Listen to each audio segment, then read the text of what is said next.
झारखंड विधानसभा में शीतकालीन सत्र का दूसरा दिन पूरी तरह हंगामे के बीच चढ़ गया। नेता प्रतिपक्ष बाबूलाल मरांडी ने आसन से छात्रों और किसानों के मुद्दे पर चर्चा की मांग की, जिसे अस्वीकार कर दिया गया। उसके बाद पूरा विपक्ष लगातार वेल में हंगामा करता हुआ नजर आया। सदन की कार्रवाई के बाद बीजेपी के प्रदेश अध्यक्ष और नेता प्रतिपक्ष बाबूलाल मरांडी से खास बातचीत की भारत एक्सप्रेस संवाददाता मधुकर आनंद ने।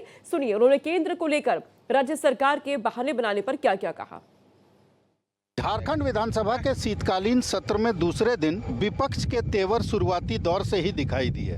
कल रात रणनीति भी बन गई थी। बाबूलाल जी हमारे सामने हैं। बाबूलाल जी, आपने साफ तौर पर सदन में पूछा कि महत्वपूर्ण बात यह है कि छात्रों की बात हो, किसानों की बात हो। बिल्कुल स्वाभाविक है कि आप देख रहे हैं छात्र सड़कों पर आंदोलन कर रहे हैं, जिसका काम था पढ़ाई करना। अब जिस स्कॉलरशिप के भरोसे उन्होंने फॉर्म भरा, एडमिशन लिया, आज वो फीस दे नहीं पा रहे। सरकार चूँकि पैसे नहीं दे रही है और सरकार केंद्र की रोना रोते। भाई राज्य सरकार ने आपको यहाँ सरकार चुना है, आप दूसरों के भरोसे आप यहाँ सत्ता नहीं चला रहे हैं, केंद्र के भरोसे। लेकिन उन लोग तो कह रहे हैं कि केंद्र पैसा ही नहीं दे रहा। मैं कह रहा हूँ ना, आप अपने बदौलत, आप चुनाव में घोषणा करते हैं अपने बदौलत, केंद्र के बदौलत क्या? पैसा तो हम ही लोग का। फिर बात करते हैं, बहुत मुश्किल बात है भाई। सरकार घोषणा करती है 450 रुपया हम गैस थे उपलब्ध कराएंगे, अब केंद्र उसके लिए पैसा देंगे।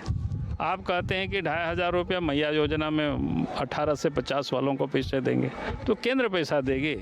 आप घोषणा करते हैं बच्चों को हम ये स्कॉलरशिप देंगे, 15 लाख की बीमा देंगे, किसानों की 3200 रुपया प्रति क्विंटल धान की खरीदारी करेंगे। अब खरीदारी शुरू नहीं करें, आप केंद्र सरकार पैसा देगी। 1600 बेचने पर लाचार हैं ये लोग किसान। तो वही तो मैं कह रहा हूँ ना, आप कितना मंत्री शाम से खड़ा होकर के बोल रहे हैं केंद्र पैसा नहीं दे रहा है।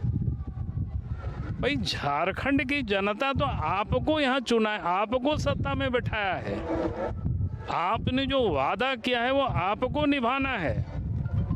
अब उसके लिए आप कह रहे हैं केंद्र नहीं दे रहा है, आप ये पढ़ा रहे हैं वो पढ़ा रहे हैं। भाई केंद्र नहीं दे रहा है तो क्यों नहीं दे रहा है, तो वहाँ जाइए, वहाँ बैठिए, वहाँ देखिए, आपका गड़बड़ी होगी कुछ। 5 दिन तो गए थे तो दूसरा ही बात होने लगा। अब मैं कह रहा हूँ कि भाई आप झारखंड की जनता के लिए, झारखंड की जनता को आपको चुना है यहाँ के काम करने के लिए। बाबूलाल जी, आप नेता प्रतिपक्ष हैं, अपने सदन के अंदर आसन से ये मांग की कि जरूरी मुद्दों पर बात हो, लेकिन आसन से सुना नहीं गया।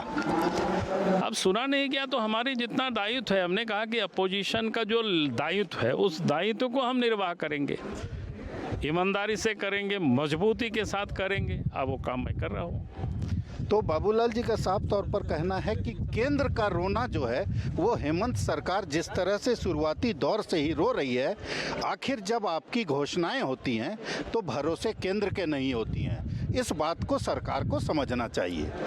भारत एक्सप्रेस के लिए कैमरामैन धर्मेंद्र के साथ मधुकर आनंद, रांची।